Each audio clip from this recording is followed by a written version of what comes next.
नमस्ते, सौरभ द्विवेदी नाम है हमारा और आप देख रहे हैं लल्लन टॉप की मेरी सबसे फेवरेट सीरीज किताब वाला, जिसमें मैं किताबें पढ़ता हूं और फिर उनके ऑथर को बुलाता हूं अपने लल्लन टॉप स्टूडियो में। इस बार हमारे ऑथर हैं अमित लोढ़ा, जो आईपीएस ऑफिसर हैं। Thank you so much Amit, आप लल्लन टॉप स्टूडियो में आए। Thank you Saurabh. इनकी किताब Bihar diaries, the true story of how Bihar most dangerous criminal was caught, forward by Twinkle Khanna, और इसको प्रकाशित किया है पेंगुइन बुक्स ने।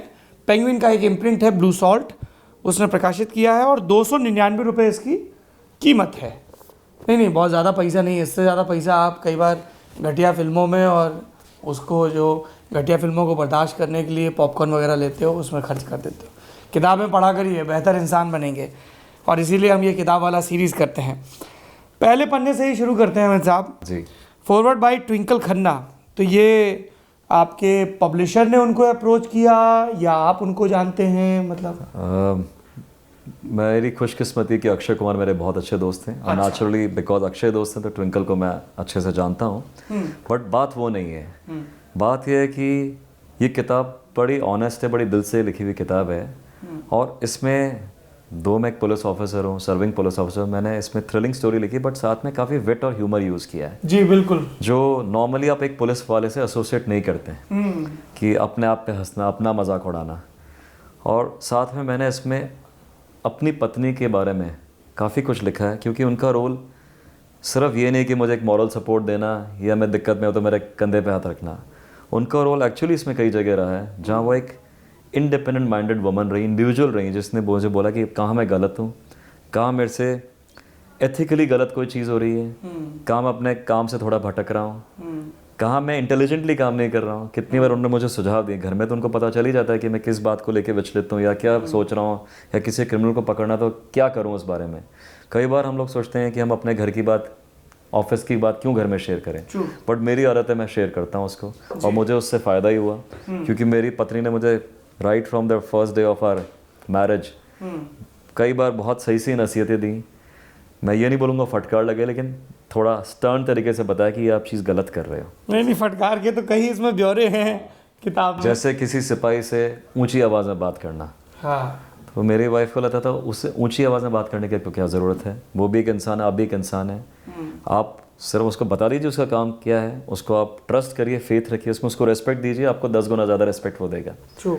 और साथ ही ये भी उसने मुझे बताया कि ये लोग आपके नीचे काम नहीं करते, आपके साथ काम करते हैं। My subordinates, my constables and officers do not work under me, they work with मी।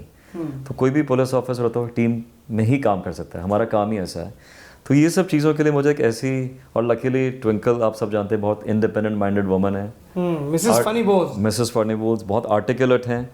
और उन्होंने भी ऐसा नहीं कि मैंने उनको किताब भेजी और उन्होंने सीधा लिख दिया कि मैं अक्षय का दोस्त उससे लिख दूंगा। उन्होंने पहले बोला कि मैं मैन्युस्क्रिप्ट पढ़ूंगी, मुझे अच्छी लगेगी किताब तो भी मैं लिखूंगी। और उन्होंने मात्र 10 दिन में इसको पढ़ा, मुझे उन्होंने फ़ोन किया और बोला अमित आपकी किताब बहुत अच्छी है। एक बार तो मुझे लगा क्योंकि मेरी दोस्त है इसलिए बोल रही, बोला नहीं आपकी किताब मुझे बहुत अच्छी लगी क्योंकि बहुत ऑनेस्ट किताब है। आपने इसमें अपनी काफ़ी गलतियाँ लिखी हैं, आपसे क्या क्या ब्लंडर्स हुए हैं, और आप कितने ह्यूमन हैं आपने सब लिखा है। जो ह्यूमन फॉलिबिलिटीज़ होती हैं हम सभी में कुछ ना कुछ, तो आप दोष तो नहीं बोलूँगा, लेकिन है हम लोग कभी हम लोग किसी चीज़ को लेकर विचलित होते हैं, कभी पोस्टिंग को लेकर हमको बुरा लगता है, कभी घर के बारे में चिंता करते हैं। ये सब चीज़ें मैंने लिखी तो ट्विंकल को बहुत अच्छा लगा कि बहुत ऑनेस्ट किताब है, इसलिए उन्होंने इसका फॉरवर्ड लिखा। और इस किताब पे फिल्म भी बन रही है, नीरज पांडे बना रहे हैं। हाँ? लकी लोढ़ा ही नाम है उसका या कुछ और नाम है, जैसा ट्विंकल ने नाम सजेस्ट किया? अभी हमने नाम सोचा नहीं, बट इस अप्रैल से हमारा काम शुरू हो रहा है स्क्रिप्ट के ऊपर, और मुझे उम्मीद है कि इस साल के अंत तक या अगले साल के शुरू में इस फिल्म को नहीं, अभी लॉक नहीं हुई है, बट जिस तरह की नीरज फिल्में बनाते हैं मुझे कोई संशय नहीं है, कोई डाउट नहीं कि बहुत अच्छी फिल्म बनाएंगे। और मुझे फिल्म को लेकर सबसे ज़्यादा, या किताब को लेकर जो मुझे अच्छी चीज़ लग रही है कि जो आम जनता का पुलिस के बारे में धारणा है वो बहुत ज़्यादा बदल रही है। Their perspective about a policeman's life has changed a lot after reading this book. ठीक बात। तो बिहार डायरीज की शुरुआत करते हैं। आप तो आईआईटी में थे, हैं आईआईटी दिल्ली में। तो आईआईटी दिल्ली में सब जाते हैं और मगिंग करते हैं खूब सारी, हैं, और फिर 4 साल बाद निकलते हैं तो ज़्यादातर की प्रेफरेंस एमएनसीज होती हैं। तो आप भी बहुत मग्गू थे, बहुत सारे ग्रेड्स आते थे? नहीं मेरे सौरभ अब तो खैर इस पे या आप 5 पॉइंट समवन वाली कैटेगरी में थे? मैं 5.7 की कैटेगरी से थोड़ा सा ऊपर था, 6.7 था मैं। अच्छा। That is almost the lowest. बड़ी खराब मेरी ग्रेड्स थी, सी ग्रेड सब में आती थी ज़्यादातर। उस वक्त बोलते मुझे बड़ा संकोच होता था, शर्म आती थी, लेकिन अब नहीं, क्योंकि मुझे रियलाइज़ हुआ कि गलती मेरी थी। मैं IIT इसलिए गया क्योंकि उस वक्त आप बोल सकते हैं भेड़ चाल, पढ़ाई में बहुत अच्छा था। स्कूल में जब 11th-12th में देखा हर जना IIT की तैयारी कर रहा है, एग्जैक्टली सेंट ज़ेवियर जयपुर, हर जना IIT की तैयारी कर रहा है, तो आप इसको बोल सकते हैं कंपटीशन की भावना कि अरे ये कर रहा है तो मैं तो IIT निकाल ही लूँगा। तो बिना सोचे समझे मैंने IIT की तैयारी की। मेरे घर में से पहले कोई IIT में नहीं था और IIT में मेरा तुरंत सिलेक्शन हो गया। वो लकी, मैथ्स में बड़ा अच्छा था, लेकिन IIT जाते ही मुझे रियलाइज़ हुआ कि मैं गलत जगह आ गया। इसमें दोष IIT का बिल्कुल नहीं, दोष मेरे में है। क्योंकि मैथ्स में अच्छा होना एक अच्छी अलग बात है और इंजीनियरिंग में इंटरेस्ट होना एक अलग बात है। क्या थी ट्रेड, क्या थी? Civil engineering. अच्छा। और वो भी मैंने ये सोच के लिया कि सिविल इंजीनियरिंग का बाद में UPSC का मुझे हमेशा था कि मैं IAS या IPS बनूं, क्योंकि मेरे कुछ रिलेटिव्स थे जो IAS IPS में थे। मुझे हमेशा से था, लेकिन IIT एक ग्रेजुएशन करना था। और वहाँ जाके जब मैंने सोचा सिविल इंजीनियरिंग पढ़ूंगा तो UPSC में ये सब्जेक्ट लूँगा, और मुझे रियलाइज़ हुआ कि ये तो बिल्कुल मेरे को उसमें कोई इंटरेस्ट ही नहीं आ रहा। तो 4 साल मैंने बहुत कम पढ़ाई की, जिसके लिए मुझे कोई गर्व नहीं है। I am not a role model that way. लेकिन पढ़ाई नहीं की तो मेरे ग्रेड्स ख़राब आने लगे तो मैं धीरे धीरे डिप्रेशन में जाने लगा। और मैं आपके चैनल के माध्यम से लोगों को बताना चाहता हूँ कि ये गलती मेरे से हुई तो बाकी लोग ना करें। डिप्रेशन में काफ़ी ज़्यादा मैं आ गया, तो इस साइकिल बनते गए, क्योंकि डिप्रेशन में आया तो मुझे ना सब कुछ अपने में खोट नज़र आने लग गया कि मैं एक लूज़र हूँ। जिन चीज़ों में अच्छा था, जैसे क्विजिंग में, स्केचिंग तो इतनी साधारण चीज़ है, खेलने में बहुत अच्छा था, तो किसी नॉर्मल मैच में किसी को आ जाता था। लेकिन जैसे ही कॉम्पिटिशन होता था, हम पहले से डिसाइड कर लेता था कि मेरे से तो नहीं हो पाएगा, मैं हारूंगा, और पहले राउंड में आउट हो जाता था सबसे। तो ये मेरा बड़ा बुरा फेस चला। आप सोचिए, मैंने इंटरव्यूज़ दिए नौकरियों के लिए, बड़े साधारण इंटरव्यूज़, जहाँ वो चाहते थे कि मुझे ले लें, कंपनियों ने पूरी कोशिश की, बट फिर भी मैं वहाँ पे हकला रहा हूँ, घबरा रहा हूँ। तो अपने आप में एक फेथ खत्म हो गया, और ये बहुत ख़राब चीज़ है। हम कई बार आजकल भी देखते हैं बच्चों में इतना प्रेशर है, वो अपने आप पे ले लेते हैं कि मैं इस, और हमेशा दूसरों की कामयाबी से तुलना। एग्जैक्टली मुझे लगता था I am the unluckiest man in the world, unluckiest boy in the world, and some people have all the luck. ये बहुत गलत चीज़ थी। आज मैं देखता हूँ कोटा में लोग जाते हैं, सुसाइड करते हैं बच्चे। ये बेवकूफ़ी कभी ना करें, क्योंकि ज़िंदगी का कोई अंत नहीं है। आपने बुरा समय निकला तो आप उबर भी सकते हैं। बिल्कुल। इसके लिए आपको कोई सेल्फ हेल्प बुक या किसी मोटिवेशनल गुरु की ज़रूरत नहीं, मुझे ऐसा नहीं लगता। मैंने एक दिन डिसाइड किया कि अब बहुत हो गया, जिन चीज़ों को मैं भाग रहा हूँ, डिप्रेशन जिसका कारण बन रहा है, मैं उसको फेस करना पड़ेगा। And the battle lies with in. कोई दार्शनिक बात नहीं, बट फैक्ट है। तो मैं जिस मैथ्स में IIT में जाके फेल हो, उसी मैथ्स को मैंने UPSC के लिए सेलेक्ट किया कि मैं इसी को पढ़ूंगा। और अब विश्वास करिए सौरभ, जो पहले मुझे 6-7 अटेम्प्ट्स लगते थे एक सवाल करने में, होते होते वो 3-4 महीने में एक अटेम्प्ट में ऐसे होने लगे, क्योंकि मैं कोशिश करने लगा, मेहनत करने लगा। पढ़ूंगा तो ऑब्वियसली कॉन्फिडेंस आएगा, पहले पढ़ ही नहीं रहा था। तो मैं डर रहा था। कई बार हम लोग कहते हैं ना, we run away from the challenges. Public speaking मुझे बिल्कुल नहीं आती थी, घबराता, मैं कांपने लग जाता, हाफ ऐसे पब्लिक में मेरा हाथ कांप जाते थे। आज मैं हज़ारों लोगों के सामने बोलता हूँ, पूरा देश में मुझे लोग बुलाते हैं कि आप बताइए, मोटिवेशनल स्पीकर। बड़ी अजीब सी बात है, जो आदमी खुद इतना ख़राब परफॉर्म कर रहा था IIT में, आज वो लोगों के लिए एक मोटिवेशनल स्पीकर। अपने आप को रोल मॉडल तो नहीं बोलूँगा, बट कई लोग सीखते हैं कि अरे ये IIT में 6.7 थे, आज IPS में किताब लिख दी, इन पे ये हो रहा है, वो हो रहा है। तो अगर ये कर सकते हैं तो हम तो बहुत कुछ कर सकते हैं। तो मैं रियली आपके चैनल के माध्यम से, ललन टॉप के माध्यम से बताना चाहूँगा कि आप कुछ भी कर सकते हैं। सारी चीज़ आपके दिमाग में है, सारी चीज़ आपके दिमाग में। तो फिर UPSC दिया, IPS में सिलेक्ट हुए और कार्डर मिला बिहार। जी हाँ। और रहने वाले आप राजस्थान के। घर वालों की ऑनेस्टी बताइएगा, क्या थी पहली रिएक्शन? देखिए, लोग घबराए थे, फैक्ट है, मैंने किताब में भी लिखा। लेकिन मेरे लिए सबसे पहले तो IPS ऑफिसर बनना बहुत बड़ी बात थी। आई was very proud and I thought I was very lucky also. हमारे देश में मेरे से होशियार और मेरे से ज़्यादा मेहनती लोगों की कमी नहीं है। तो मैंने मेहनत की, होशियार था, लेकिन किस्मत भी थी। तो जो मेरे को IPS मिला, लकीली मैं थोड़ा यंगर एज में आ गया, मेरे अटेम्प्ट्स भी बाकी थे। कई लोगों ने बोला वापस एग्ज़ाम दो, बट मैं ऑलरेडी बहुत खुश हो गया कि वर्दी पहनने को मिल रही है। देखिए, गर्व होता है। I was very proud to become an IPS officer. और बिहार उस वक्त, देखिए, चैलेंजेस मिलते हैं। I know it will sound very cliched कि मैं बोलने के लिए बोल रहा हूँ। बिहार जैसे स्टेट में जो प्यार मिलता है, वो बहुत कम स्टेट से मिलता है। आप अपना काम नॉर्मली भी करते हैं। जैसे मैं सिर्फ लोगों के फ़ोन उठा लेता था डायरेक्टली, उनको लगता था अरे SP साहब कमाल के, हमारा फ़ोन उठा रहे हैं, एक्सेसिबल है। तो मुझे बड़ी अजीब बात लगती थी कि फ़ोन तो मेरे को दिया इसीलिए सरकार ने कि फ़ोन उठा के लोगों को जवाब देना है।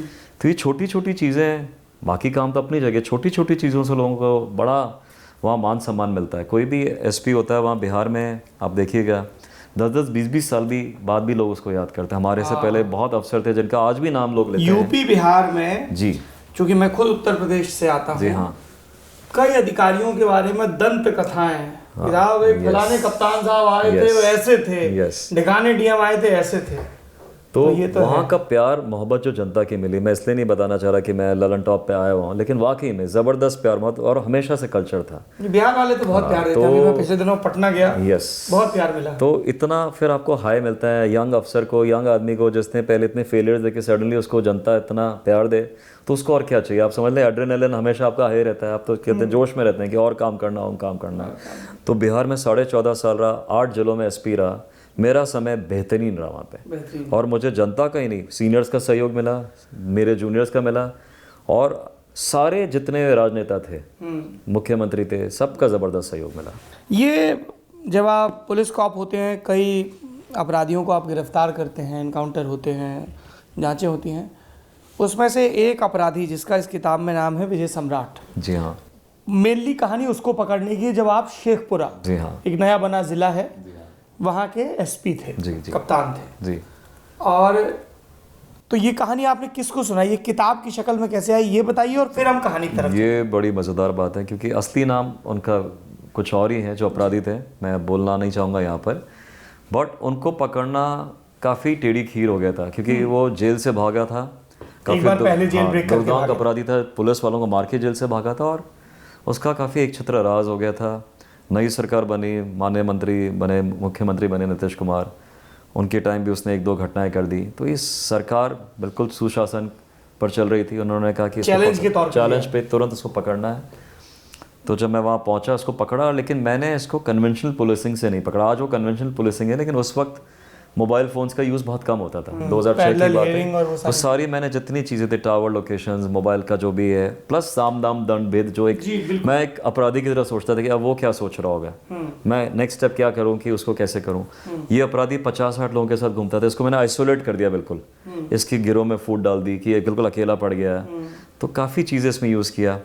इनका 1-2 जगह अनैतिक संबंध थे, उनको भी हमने यूज़ किया। जिन महिलाओं के साथ संबंध थे, उनको बिना उनकी जानकारी लिए हमने उनको कैसे एक, आप कह सकते हैं, ल्योर किया। नहीं, स्टोरी तो बहुत दमदार थी। ये किताब की शक्ल में कैसे आई? तो मैं बताता हूँ आपको। तो ये चीज़ के लिए मुझे कई लोग बुलाते थे बिहार में भी, कि आपने इसको पकड़ा कैसे। आप विश्वास करेंगे, मुझे हाई कोर्ट के जजेस बुलाते थे कि आपने इसको पकड़ा कैसे। तो जब मैं उनको बताता था तो बोलते थे, अमित इस पर तो फिल्म बननी चाहिए। तो ये दिमाग में रह गया 10 साल पहले। अच्छा, तो फिल्म बननी चाहिए। हाँ, बस रह गया। फिर मैं आया, मेरे किस्मत as I told you, Akshay Kumar से दोस्ती हुई, और बातों में ऐसी ही उनको मैंने ये बात बताई। तो अक्षय कहाँ मिल गए वहाँ बिहार में? अक्षय जैसलमेर में मुझे मिले, जब मैं बीएसएफ में डीआईजी था जैसलमेर में। हाँ। और बातों में उनको मैंने शूट करने आए थे कुछ वो? जी हाँ, एयरलिफ्ट के शूट करने आए थे। मैंने ऐसे ही उनको बताया, तो उन्होंने मुझे नीरज पांडे से इंट्रोड्यूस कराया। नीरज पांडे आप जानते हैं कितने देश के बढ़िया डायरेक्टर्स में से एक हैं। उन्होंने जब स्टोरी सुनी, उन्होंने कहा तो वाकई में फिल्म बनने लायक है। और 15-20 दिन बाद उनका फ़ोन आया कि आप सिर्फ फिल्म ही क्यों कर रहे हो, आप एक किताब क्यों नहीं लिखते। तो मैंने 1-2 बार सोचा कि किताब लिखने की इच्छा तो हमेशा सी थी, क्योंकि लिखने में अच्छा था। ब्लॉग्स भी लिखता हूँ, आईआईटी में भी एडिटर था, स्कूल मैगजीन का एडिटर था, और सेंस ऑफ ह्यूमर मेरा अच्छा है। लेकिन किताब लिखना एक मेहनत का काम है। मैंने कहा कौन लिखेगा। बट फिर ट्विंकल भी मिली। ट्विंकल ने बोला, why don't you right a book now, आप लिख के देखिए और आप फेलियर के बारे में मत सोचिए, अब तो आप इन चीज़ों से ऊपर उठ चुके हैं। और फिर पेंगुइन ने मेरे को अप्रोच किया ट्विंकल के माध्यम से, इमरान हाशमी के माध्यम से, और फिर ये मैंने किताब लिखी। और मैं इमरान हाशमी भी? जी हाँ, इमरान हाशमी किताबें पढ़ने के बहुत शौकीन है, लोगों को उनके बारे में पता नहीं है। उन्होंने खुद भी किताब लिखी, द किस ऑफ लाइफ। और काफी बच्चे का पूरा कैंसर वाला प्रोसेस। यस, काफ़ी पढ़ने लिखने वाले आदमी हैं। और उन्होंने पेंगुइन को बताया मेरे बारे में। तो पेंगुइन से मुझे फ़ोन आया, हुसैन जरी साहब का अपना नाम सुना होगा, बहुत फेमस। जी, black Friday, Dongri to Dubai, bipolar to Bangkok. तो फिर जब आई गया, तो जो वो चीज़ मेरे पास चल के आ गई। कभी कभी आप कह सकते हैं आप बहुत लकी होते हैं, बट कहते हैं ना, when you desire something the entire universe conspires to make it happen. Paulo Coelho. Yes, तो मैंने फिर किताब लिखी। जब चल कर ही आ गई, कभी सोचा नहीं था कि पेंगुइन खुद मुझे एक दिन बोलेगा। और किताब बहुत ज़्यादा सक्सेसफुल हुई, मैंने खुद नहीं सोचा था। 4 रीप्रिंट्स हो गए इस किताब के, और फिल्में बन रही हैं इस पे, वेब सीरीज़ की बात हो रही है, बहुत कुछ हो रहा है। लेकिन सबसे ज़्यादा मुझे खुशी हो रही है कि लोग पुलिस वाले के बारे में बहुत अच्छा सोच। बिल्कुल, क्योंकि आपने उसको पोर्ट्रे ऐसे किया है। इसमें शुरुआत में एक प्रसंग का जिक्र होता है अमित, जिसमें आप नए नए एक ज़िले में पहुंचे हैं, एएसपी हैं, और वहाँ पे एक अपराधी का बड़ा जलवा है और आप जाके उसको वो ट्यूबवेल वाला कमरा जो होता जी है, हाँ, जी हाँ। वो वाकया बताइए, वो प्रसंग क्या है? कि प्रसंग ये है, जब मैंने मुंगेर नाम के जिले को ज्वाइन किया बिहार में, जो वहाँ अभी पे फिर खबरों में था AK-47 के चलते हाँ, तो वहाँ पे ऐसे काफ़ी देशी कट्टे और सब उस ज़माने बनते थे। तो वहाँ के डीआईजी ने मुझे आते ही बोला कि तुम इन क्रिमिनल्स को पकड़ो। और मैं आपसे कुछ सच बात बताऊँ, बिल्कुल यंग एएसपी था, नौकरी ज्वाइन की थी, और मैंने पता लगा ड्राइवर वगैरह से, बोला सर ये तो 10-10 साल से गए हुए हैं, सीआरपीएफ भी आई, सब आई, बट बड़ा मुश्किल इसको पकड़ना हो रहा है। मुझे लगा जब इतने बड़े बड़े लोग नहीं पकड़ पाए तो मैं क्या पकड़ पाऊंगा। बट मैंने कहा मैं कोशिश करके देखता हूँ।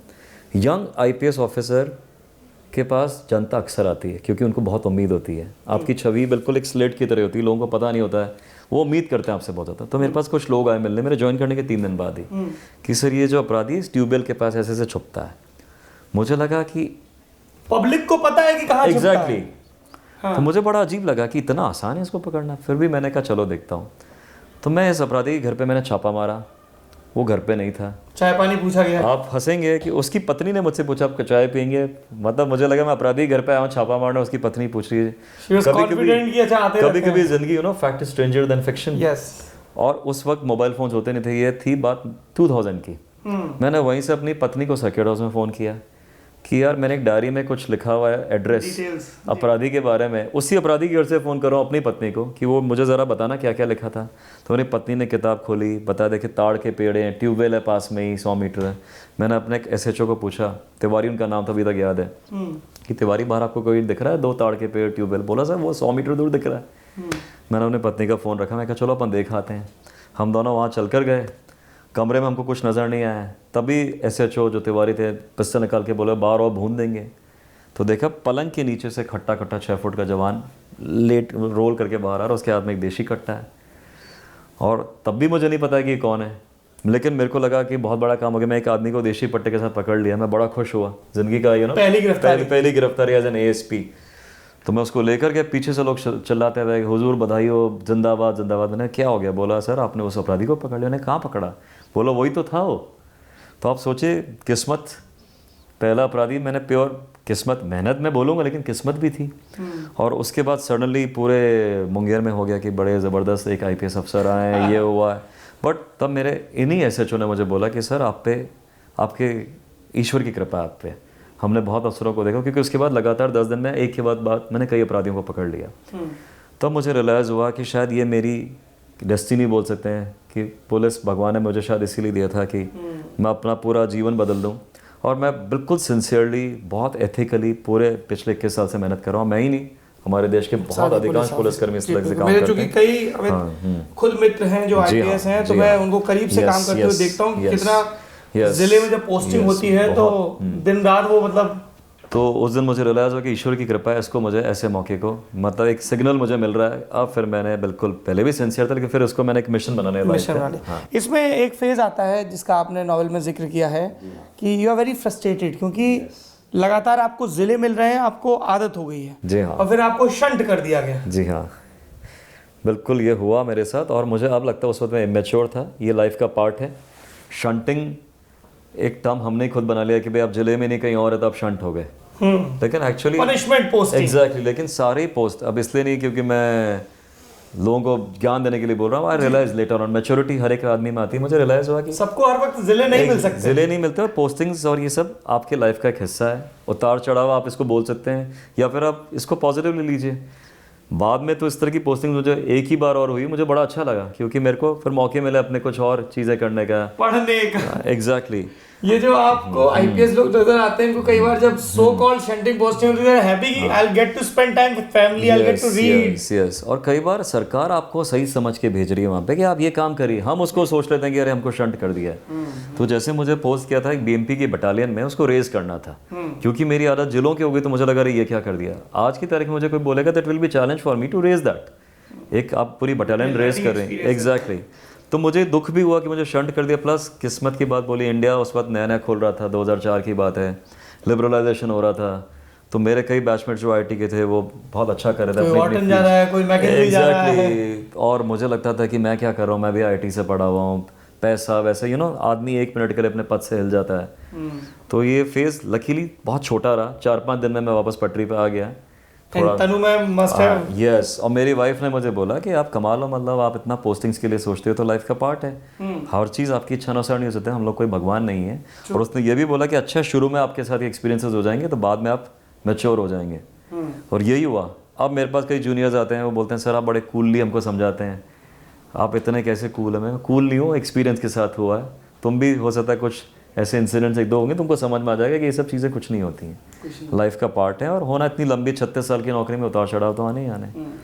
फिर आपकी पोस्टिंग होती है शेखपुरा, नया बना ज़िला, ज़्यादा सुविधाएं नहीं वहाँ पे, और बड़ा चैलेंज जो किताब में नाम है विजय सम्राट, उसको पकड़ने का, जो ये हमने कई नाम बाद लोगों में को बदल मार दिया के है, जेल से विजय भागा। सम्राट भी नाम नहीं, अब हमने इसका किताब में नाम सामंत प्रताप रख दिया है फॉर सम रीजंस। अच्छा, जो नया एडिशन है उसमें क्या नाम है? सामंत प्रताप है। सामंत प्रताप। हाँ, क्योंकि ये सब अच्छा, ये मेरे पास शुरुआती कॉपी है, अनएडिटेड प्रूफ है। क्योंकि ऐसे एक और नाम निकल गया था तो हमने फिर उसको बदल दिया। अच्छा। कोई वाकई में ऐसे शख्स निकल गए तो हम उनका नाम क्यों करें। पर वो तो कोई ना कोई मैच हो ही जाएगा, कोई हो मतलब। जाता है, लेकिन हाँ फिर हमने कहा किसी के भावनाओं क्यों ठेस पहुंचाएं। अच्छा, सामंत प्रताप नाम सामंत है। प्रताप हमने ऐसी और वो नाम जो हॉर्लिक्स है वो हॉर्लिक्स ही है?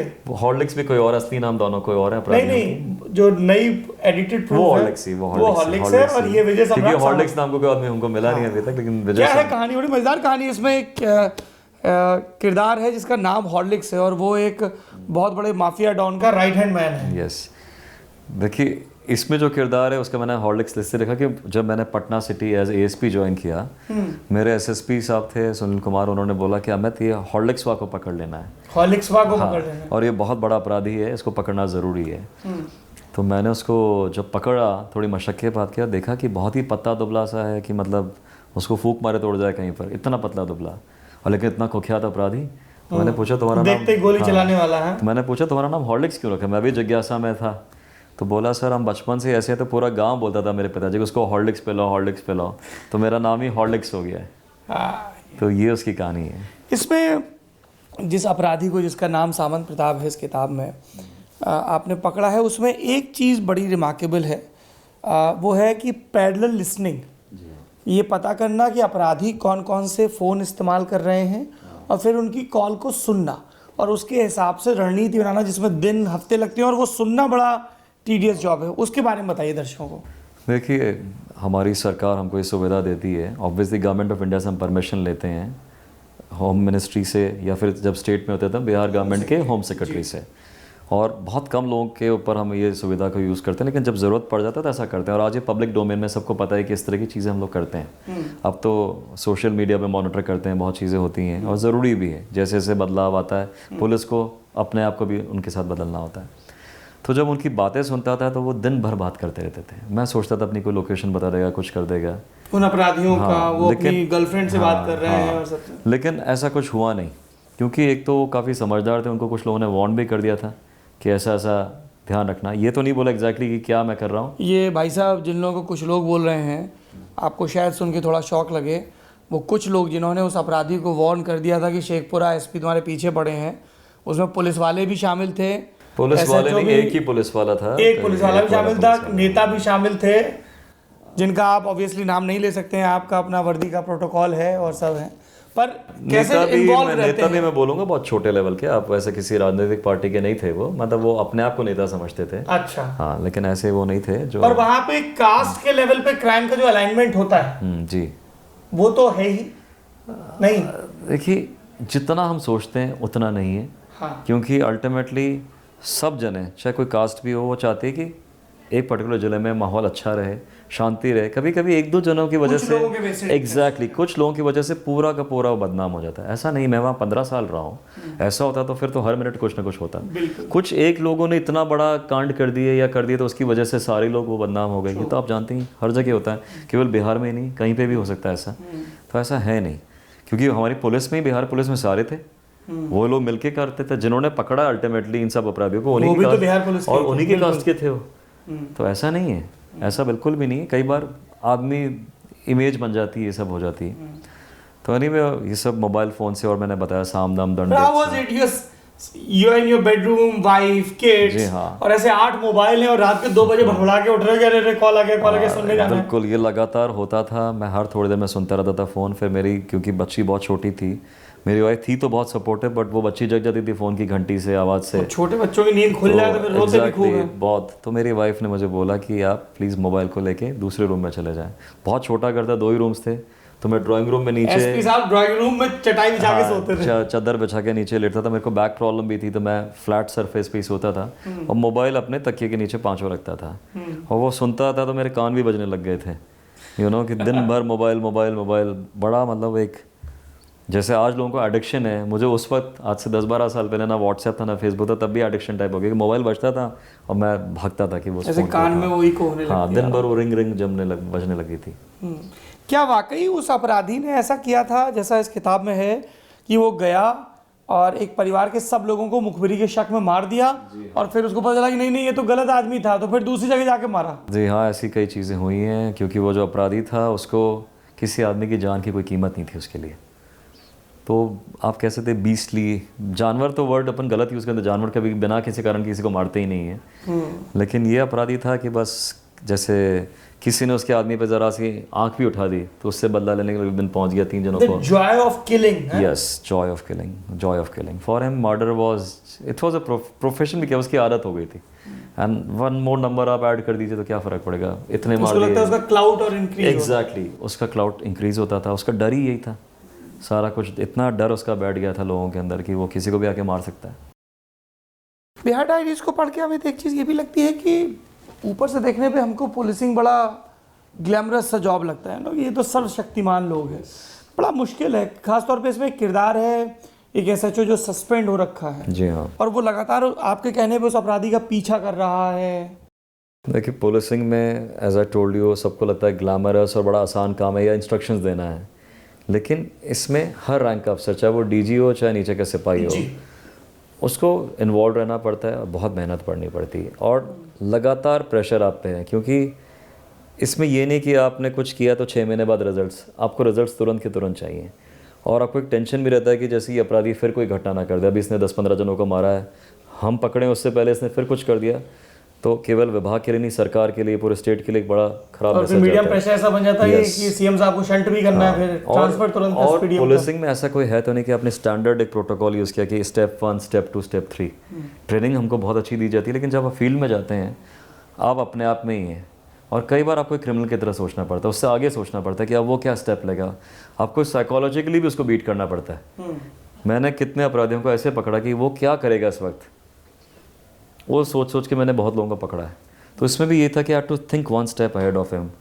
और एज आई टोल्ड यू कि इसमें मुझे कुछ बहुत ही छोटी टीम के साथ काम करना था, जो बहुत विश्वासी लोग होते हैं, उनके साथ मैंने इसमें काम किया। मैं हर एक को बता भी नहीं सकता था मैं कर क्या रहा हूँ, कैसे कर रहा हूँ, क्योंकि हल्की सी बात भी लीक हो जाएगा तो आपको पूरा ऑपरेशन, पूरा मिशन फेल हो जाएगा।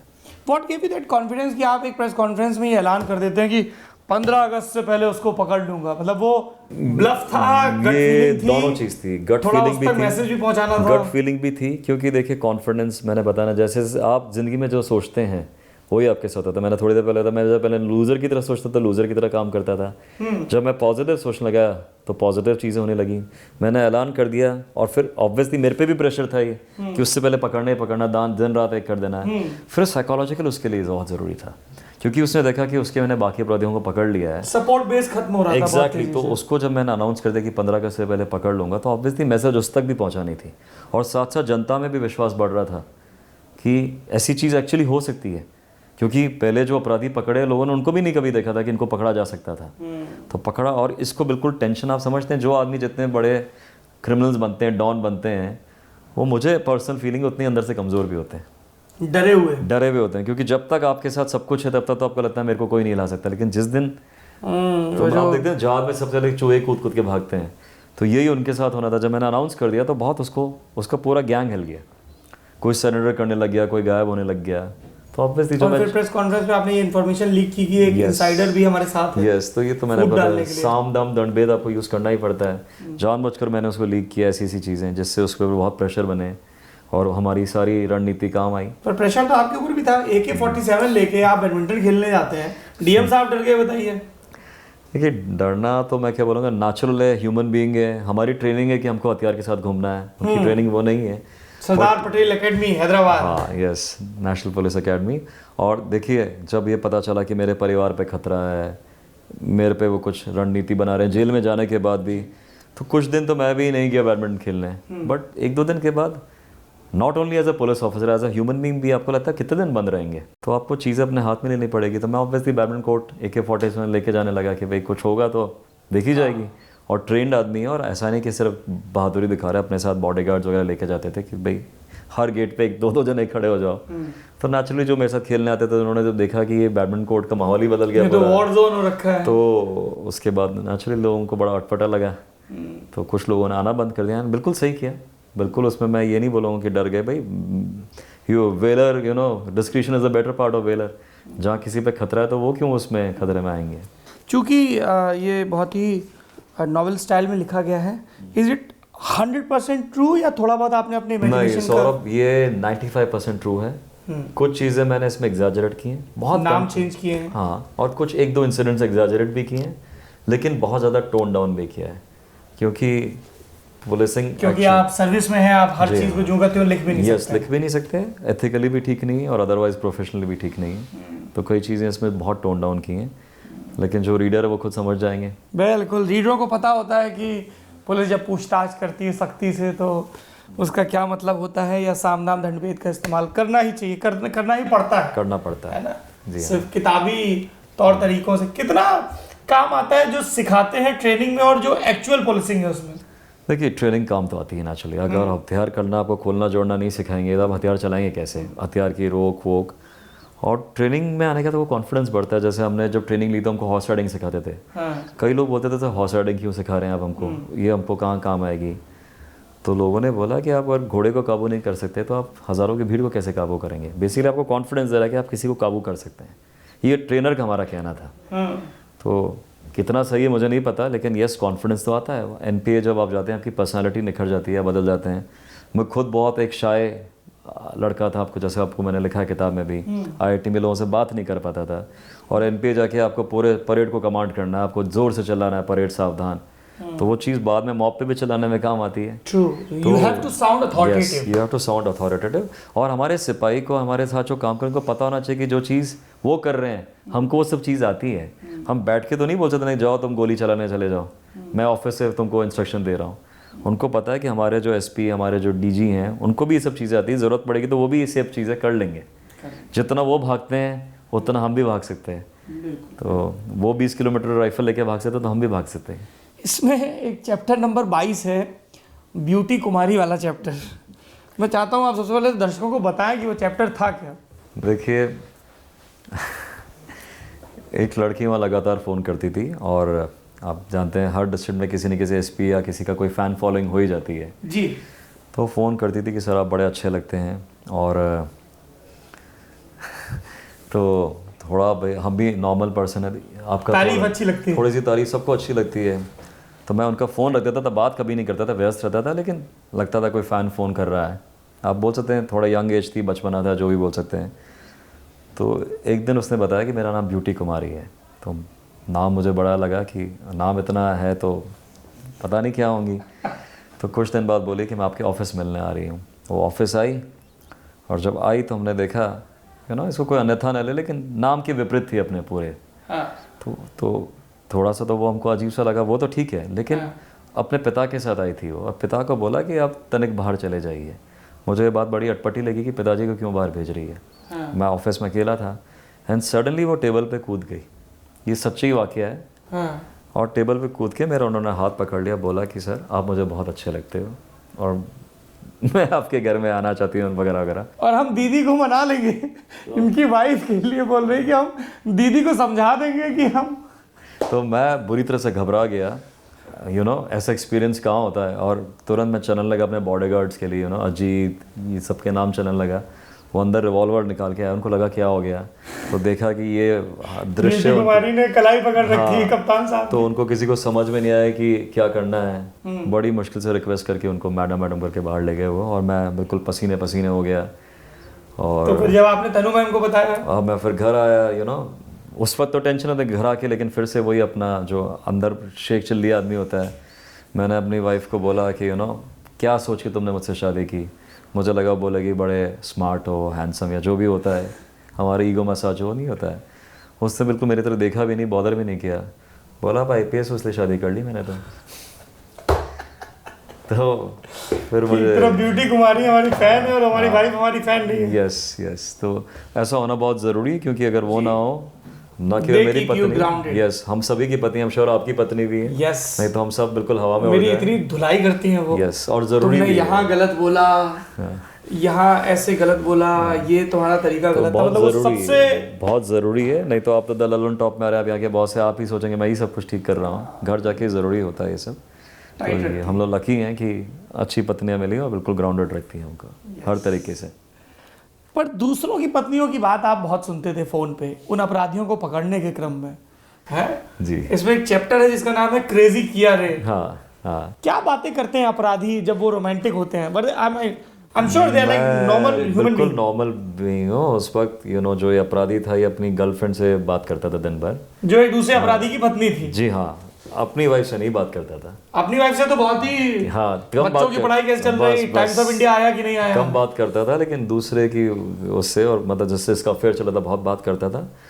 और उस वक्त ये फिल्म आई थी धूम, प्योर चांस की बात है, अभिषेक बच्चन और ऐश्वर्या राय की फिल्म थी।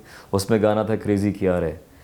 तो ये हर थोड़े दिन लगता है इसने कहीं देख लिया होगा, उसको बहुत पसंद था गाना, तो अपनी गर्लफ्रेंड को बोलता रहता तुम एकदम वैसी लगती हो, वो हीरोइन जैसी लगती हो। बाप रे। और मेरा दिमाग खराब हो जाता था और उस वक्त क्या था, क्या आपको लग रहा है कि इस रोमांटिक बातचीत में कहीं लोकेशन ना बता दे? मैं सुनता रहता था कि कभी तो बोलेगा, लेकिन वो 2-2 3-3 घंटे बात करता था। ये उस वक्त क्या था, रिलायंस और रिलायंस फ्री को स्कीम शुरू हुई थी रात में तो 10-11 बजे से सुबह के मेरा 5 दिमाग खराब हो जाता था। सुबह 4 बजे उठ के फिर बात करने लग जाए। अच्छा मैं एक भी मोबाइल फ़ोन मिस ना कर पाऊँ, कि क्या पता कभी कोई काम की बात हो जाए।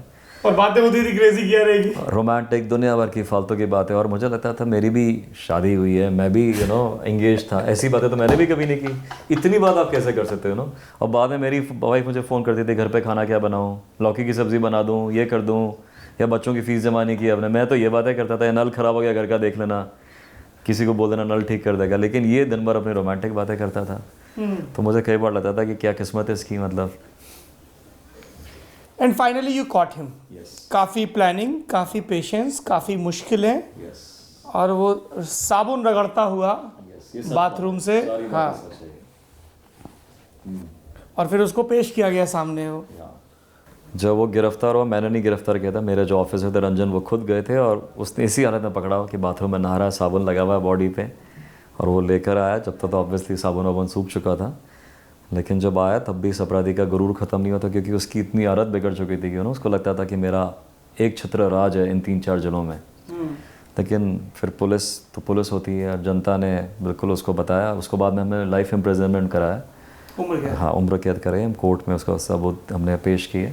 काफ़ी मेहनत, जेल ब्रेक वाले केस। हाँ, काफ़ी मेहनत की, बहुत प्रोफेशनली इसको फिर हमने पूरा हैंडल किया जब वो आ गया।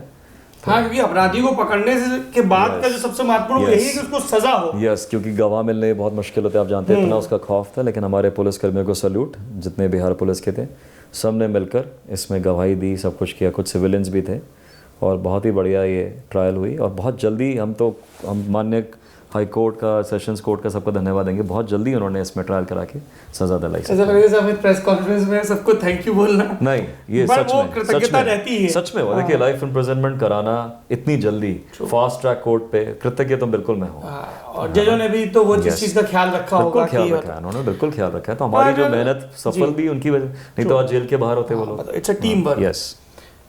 मगर जब लगा कि सब ठीक हो गया है, अपराधी गिरफ्तार हो गया है, आपको भी एक और बड़े जिले की, जहाँ का घर ठीक था, यहाँ पे आपको जूनियर इंजीनियर के घर में जाके नहीं रहना पड़ा था, जी हाँ, पोस्टिंग मिलती है, फिर आपके परिवार पे हमला होता है बमों से। यस, उसके बारे में बताइए। देखिए, प्रोफेशनल हैजर्ड है, और इस अपराधी ने तो ठान ही लिया था कि वो मेरे पीछे, मेरे परिवार के पीछे आएगा, क्योंकि उसको बहुत दिल पे चोट लगी थी कि पुलिस ने गिरफ्तार गुरूर उसका ध्वस्त कर दिया था। गुरूर ध्वस्त किया था। लेकिन ये प्रोफेशनल हैजर्ड है, और न केवल मेरे साथ, ये किसी भी पुलिसकर्मी के साथ हो सकता है। हम लोग बेगूसराय पोस्टिंग हुई थी, बेगूसराय पोस्टिंग हुई थी, जी हाँ। लेकिन एज अ पुलिसकर्मी मैं और मेरा परिवार इन चीज़ों के लिए तैयार था। मैं अपने बारे में नहीं, पूरे इंडिया के पुलिस वालों की तरफ से बोल सकता हूँ। आज जैसे हमारे कहीं भी जवान जाते हैं तो सबको पता है प्रोफेशनल हैजर्ड है, कहीं भी कुछ हो सकता है, तो ये तो एक पार्ट ऑफ लाइफ है। तो इसको हमने बहुत बिना टेंशन के, मैं कंसर्न्ड हूँ but I am not worried, दोनों में फ़र्क होता है। मैं ख्याल रखता हूँ अपने परिवार का, लेकिन वरिड नहीं हूँ। रोज़ रोज़ ऐसे सोचूंगा तो फिर नौकरी कैसे करूँगा। क्योंकि घटना हुई, 1-2 घटनाएं हुई, लेकिन we are capable of managing all these things. जो मेरे परिवार को क्लियर एंड प्रेजेंट थ्रेट है, तो उसका हिसाब मतलब जिम्मेवारी मेरे को ही लेनी पड़े। मैं खुद सीनियर पोस्ट पे हूँ, I can't tell somebody else कि प्लीज़ मेरा ध्यान रखो। तो मैं खुद ट्रेंड हूँ उसके लिए, मेरे साथ सपोर्ट सिस्टम है। अब तो आप बीएसएफ में हैं, जैसलमेर रहे काफ़ी समय। जी हाँ, वहाँ भी खूब कहानियाँ BSF अमित लोढ़ा का इंतजार कर रही हूँ, बहुत अच्छा मेरा, क्योंकि बॉर्डर जी हाँ, का है इशू। तो देखिए वहाँ पे कहानियाँ ऐसी कोई थ्रिलिंग तो मैं नहीं बता पाऊँगा, क्योंकि पुलिसिंग और BSF के उसमें काम में फ़र्क है। Plus Jaisalmer, I will be very Frank with you, एक रिलेटिवली बहुत पीसफुल एरिया है। काफ़ी वहाँ पे मतलब हमारा जो इंटरनेशनल बॉर्डर है बहुत सिक्योर है। BSF के जवान सभी देश में मेहनत करते हैं, बट वहाँ क्योंकि टोपोग्राफी ऐसी है, डेजर्ट है, जनता का सहयोग है, तो पूरा सिक्योर है। तो वहाँ पे मैं ये नहीं बोलूँगा कि मेरे को बहुत टेंशन में काम करना पड़ा, बट BSF जवानों के साथ जो मैंने काम किया ज़रूर मैं उस पर कहानियाँ लिखूँगा। वहाँ जब भी हमको कोई जवान मिलता था, क्या गर्मी हो चाहे धूप हो, यू नो, काफी मुश्किल होता है, मतलब काफ़ी मुश्किल है। 50 डिग्री टेम्परेचर है, जून में वो गश्त करते हुए। सरकार है BSF की, जो हमारे हेडक्वार्टर्स हैं, DG साहब, वो खूब मदद करते हैं उन सब की, राइट फ्रॉम पानी पहुंचाना टू उनको एयर कंडीशनर लगाना। बट उसके बाद भी जो मौसम है, प्राकृतिक सिस्टम से तो हम भिड़ नहीं सकते, बट उसके बाद भी आप विश्वास करें कभी किसी जवान ने नहीं बोला सर हमको गर्मी है या हमको पीने के लिए दिक्कत हो रही है, हमको नहाने में दिक्कत हो रही है। वो पसीने से तरबतर रहता था, बट बोलता था सर आखिरी गोली आखिरी दम तक लड़ूंगा। तो ऐसी फोर्स में अगर आप काम करें तो आपका तो सीना गर्व से चौड़ा हो जाता है। I am very proud to be a part of the BSF, and not only the BSF, all paramilitary forces, army, uniform services, बदन पे वर्दी आने का एक अलग ही। और मैं बता रहा हूँ, मैं इसलिए नहीं बोल रहा हूँ क्योंकि मैं वर्दी पहन ली मैंने। ज्वाइन करने से पहले हम लोग जानते नहीं कि कितनी दिक्कतें होती हैं। जब ज्वाइन करते हैं तब आपको पता चलता है कि सिस्टम में रहते हुए आप कितना आपको जुझारू होना पड़ता है, कितनी चीज़ें जिसमें सरकार कितनी हमारी मदद कर रही है, लेकिन काम इतना ज़्यादा है कि वो खत्म अथाह सागर की तरह है। और हमारे लिए सबसे बड़ा रिसोर्स कांस्टेंट है हमारा टाइम। हमको कोई भी रिजल्ट तुरंत देना है। तब मुझे रियलाइज़ हुआ कि हमारे पुलिस वाले, हमारे BSF के जवान, हमारे सभी लोग कितनी मेहनत करते हैं। नौकरी के आने के 10 दिन बाद मुझे समझ में आ गया। आखिरी आने से पहले तो अब सबको लगता है कि बस हम ही सिस्टम में आएंगे तो बदल देंगे। आने के पता चलता है कि सिस्टम बहुत अच्छे से काम कर रहा है और हम ही लोग सिस्टम बनाते हैं। मेरे से पहले लोगों ने बहुत अच्छा काम किया, मेरे बाद बहुत अच्छा काम कर रहे हैं, लेकिन उस सिस्टम में भी कितना आपको प्रेशर्स हैं, कितना टेंशन है, कितने लगातार आपको प्रयास करने पड़ते हैं, और कितनी बार आपको जनता का सहयोग चाहिए, कितनी बार आपको किस्मत चाहिए। अपराधी पे तो कई लोग हैं, मैंने आपको बताया, मैंने खुद उसको अपराधी को मुंगेर में पकड़ा था, मेरी किस्मत थी कि मैंने उसको पकड़ लिया। लकी लोढ़ा। यस, तो sometimes you have to be lucky. Bihar diaries किताब वाला में आज की किताब, जिसमें कई रोचक छोटे छोटे प्रसंग हैं, जैसे एक पुलिस के बड़े अफसर सूसू करने उतरते हैं और उनके वो सत्य घटना है, बिल्कुल सत्य घटना है। उनके ड्राइवर और उनको लगता है कि साहब बैठ गए, तो वो लोग गाड़ी लेके चले जाते हैं और उनके पास ना मोबाइल फ़ोन, वो भी उनकी सीट पर रखा है सब कुछ, और बेचारे फिर पैदल पैदल जाते हैं पास के थाने में, और थाने के लोगों को भी लगता है कि कोई आदमी आके मजाक कर रहा है कि ADG साहब हैं। जी हाँ, ये सच बात है। और मेरे को मेरे एक सीनियर अफसर ने कहानी बताई थी, तो मुझे इतना रोचक लगा कि मैंने इसको इस किताब में डाल दिया। तो ऐसे कई प्रसंग हैं, या ऐसे प्रसंग की जब आप नए नए पोस्टिंग पाते हैं और आपको लगता है कि 2-4 झड़ापे तो रसीद कर ही दो, और कई बार वो अपराधी की जान बचाना भी आप ही के जिम्मे है। तो अमित लोढ़ा जिप्सी में डाल के उसको रांची की तरफ भाग रहे हैं। तो ऐसे कई केसेस हैं, और सबसे दिलचस्प है कि किस तरह से शेखपुरा के एक दुर्दांत अपराधी को, जिसका किताब में नाम है सामंत प्रताप, उसको कैसे पकड़ा जाता है। महीनों की रणनीति, मोबाइल पे सुनना, फूड डालना, सारे चेक पॉइंट्स चेक करना, कहाँ गिरफ्तार करना है, और वो उसके परिवार वालों की किस तरह से जासूसी करनी है और किस तरह से प्लान करना है, और पुलिस से किस तरह का सपोर्ट लेना है, कि सस्पेंडेड ऑफिसर को किस तरह सपोर्ट करना है, होम सेक्रेटरी से कैसे लेना। और उसमें भी कई बार आपने खुद टाइप किए कि साहब मुंशी को भी नहीं पता चलना चाहिए कि मैं किसके लिए परमिशन ले रहा हूँ। तो बहुत सारी सीक्रेसी का ध्यान। Very interesting book this is, बहुत ही रोचक। और जिन लोगों की इस तरह की कहानियों में दिलचस्पी है, जो सत्य से बुनी गई हैं, जो पुलिसिंग से जुड़ी हुई हैं, अपराधियों से जुड़ी हुई हैं, बिहार की क्राइम जगत से जुड़ी हुई हैं, उनके लिए इट्स अ मस्ट रीड। और अब तो नीरज पांडे जो कमाल के फिल्मकार हैं, वो इस पर फिल्म भी बना रहे हैं। तो हमें उम्मीद है नीरज बाबू फिल्म भी एकदम झामफाड़ बनाएंगे। बहुत बहुत बधाई आपको अमित लोढ़ा। और मैं ये उम्मीद करता हूँ कि वर्दी वाली जो ड्यूटी है वो करते हुए आप लगातार ये कहानियाँ वक्त निकाल के लिखते थैंक रहेंगे। यू सौरभ, बहुत बहुत धन्यवाद और आपका। आप ललन टॉप पर आए, बहुत शुक्रिया आपका। आप देख रहे हैं किताब वाला। किताब वाला में अगली कौन सी किताब हो इसके बारे में ज़रूर लिखें। जिन लोगों ने बिहार डायरीज पढ़ रखी है वो भी अपनी प्रतिक्रिया से हमें कमेंट बॉक्स में अपनी प्रतिक्रिया दर्ज करवा सकते हैं, और जो दूसरी किताब है उनके बारे में आप सजेस्ट कर सकते हैं। और एक ज़रूरी ऐलान, एक हमारी नई सीरीज़ शुरू हो गई है जिसका नाम है पढ़ाकू विमान। लड़ाकू विमान बम गिराते हैं, पढ़ाकू विमान किताबें गिराते हैं। तो अगर आप भी पढ़ाकू विमान हैं और बहुत तेज़ी से किताबें गिराते हैं तो आप भी इस सीरीज़ में फीचर हो सकते हैं, या इस सीरीज़ को देख के आप जान सकते हैं कि दुनिया कौन सी किताबें पढ़ रही है। शुक्रिया।